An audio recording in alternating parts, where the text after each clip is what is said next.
Hello, this video will explain our HOPE report cards. We will discuss our grading philosophy, our report card system, and how we assess students and provide an example of the system in action. At HOPE we believe the idea of sinking, treading water, and swimming. Learning and differentiation in our classrooms are similar to a person taking a dip in the ocean. If you are sinking, things are not going well. You're not keeping up with the information and content being taught. You are falling behind and may lose out on valuable information and skills you need. If you are treading water, that means you are not making progress. You can usually complete the tasks, but you're not able to apply that information and advance your knowledge, skills, and understanding. Finally, if you are swimming, you are improving. You're moving forward and developing new skills and connections with the information. You are growing as a person and as a learner. At HOPE, we want every student to be swimming. But just like in water, not everyone can swim at the same level or speed. The teachers differentiate the learning and activities and expectations for each student. We meet the student at their current level and challenge them to make progress, to swim. This ideal is the foundation of our report cards and assessments. The first major point we would like each parent to understand is that we do not assess students based on the class. We assess the student as an individual. We do not compare the students to each other, but to their own progress and development. In our report cards, you can see the description of the grades at the top of the document. We have beginning, developing, mastering, innovating. For each unit, subject, and term, all students start from beginning. Due to the knowledge harvest section of the units, the teachers have an understanding of where that student is starting at in terms of that unit's content and learning goals. Some children may start a unit beyond the beginning level in some skills. Those children will need differentiation to challenge their development and drive progress. Teachers then create targets for each student to reach as they progress through the unit. These targets are based on the teacher rubric, but adjusted to meet the student at their current level. Remember, we want all students to be swimming. As the unit or class progresses, we observe many aspects of each student's growth. We look at classroom participation, how well they answer questions, effort during activities, and product output. Students also consistently reflect on their own progress and achievement, comparing their work to their understanding of the content, personalized learning goals, and classroom expectations. For each learning goal, there is a student rubric that is used to guide their reflection and development. If students do not make meaningful progress or require a lot of dedicated support, they often return the grade of beginning. As students work, they gradually improve their knowledge, skills, and understanding. They may need support at times, but they consistently demonstrate their understanding of the activities and display clear examples of the learning goals. Generally, the majority of students are assessed as developing, because they are progressing as expected based on the starting levels and skills. A 2 in the report card does not reflect their inability to keep up with learning, but rather they are swimming as expected. Sometimes students are able to progress beyond what is expected. Through personal effort, they demonstrate a confident, consolidated performance that fully achieves the unit learning goals. Students that have demonstrated a mastery of the knowledge, skills, and understanding of a unit or class receive a 3. This grade annotates their exceptional work, effort, and achievement. It is important to identify that each learner is making progress in learning. As skills are developmental and involve a progression through various levels, none of these learning phases should be considered time sensitive. For example, a child can be at the beginning level after practicing a skill over the course of 6 months. Another child can be at the mastering level and still make some mistakes and have room for improvement. It is also likely that some children may revert to a lower level over the course of a milepost or year, as we all do with practice skills, especially after taking a break from using them. Finally, on our report cards, we have Level 4, Innovating. The addition of Innovating is to help recognize learners who go above and beyond level expectations. This level is aimed at helping teachers identify this exceptional achievement.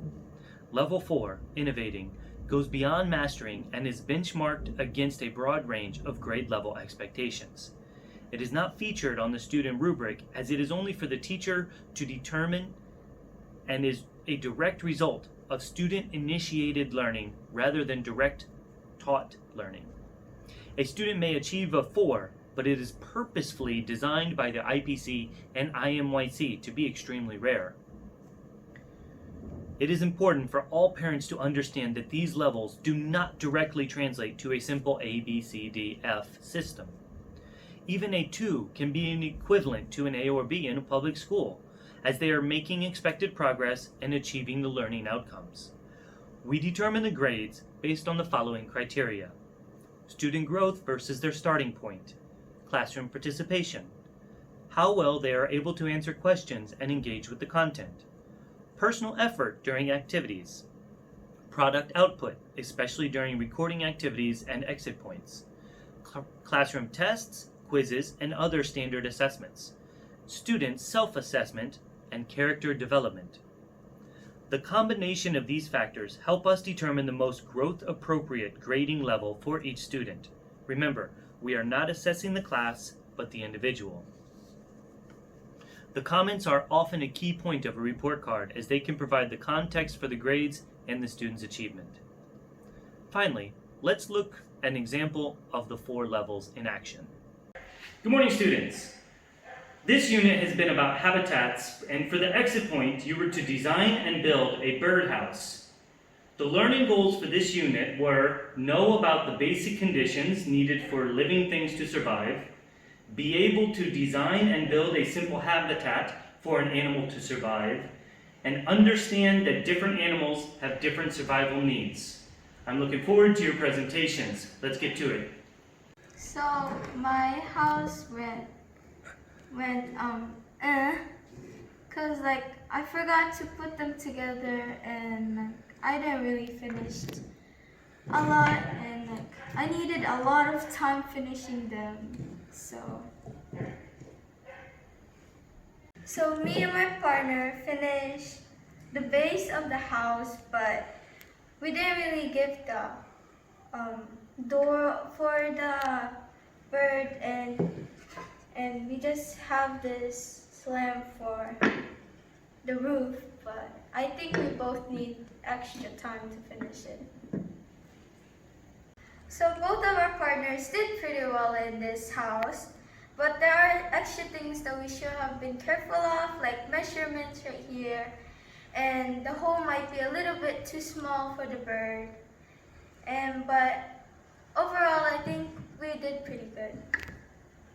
So we picked the belted Kingfisher bird, and this bird is like 13 to 16 inches long, and they make a hole in the ground as their nest, but we were thinking of building it a house instead of being in the ground. So I really like small spaces, so we make it small as possible, but big enough for it to fit inside, but it still has protection from the other birds. And I think we did really, really good, but there are some things we could have improved on, like probably make it a bit smaller and a place to where it can actually, for the female to make eggs. Okay, how do you feel you did on this project with the learning goals? For me, I think we did not do good because we needed more time, and we should have used that time wisely and finishing it, and we should have made solid walls instead of like these kind of walls for it to actually go inside.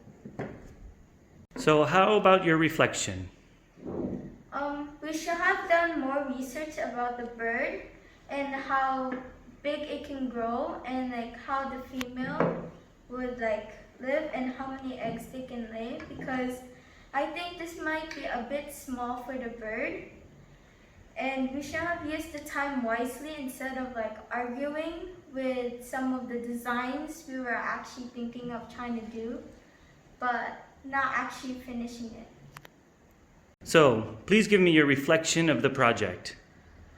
Overall, we did good, but we didn't have time to actually make the presentation. And we were a bit rushed in this, even though it looks nice, but there are some things we could have improved on. But yeah. Okay, Allison, please give me your reflection of the project. A lot of people actually say we did really good in this project, but I think there are still some things I want to change in this project, like probably the bit more darker colors, so it won't be invisible to other birds to see, and probably a bit longer right here since they grow a really large. To parents concerned about how this report card works for school transfers, no need to worry. The IPC uses this grading system in over 90 countries. When a transfer school has a concern with the report card and learning goals, they contact us and we explain everything to them. If required, we provide a more standardized report for that school. We hope this video helped clear up your questions and concerns. Please feel free to discuss with your homeroom teacher the details of your child's swimming ability. If you have any further questions, please contact Mr. Brandon or Mr. Bates, and we will do our best to support you. Thank you for watching, and have a great day.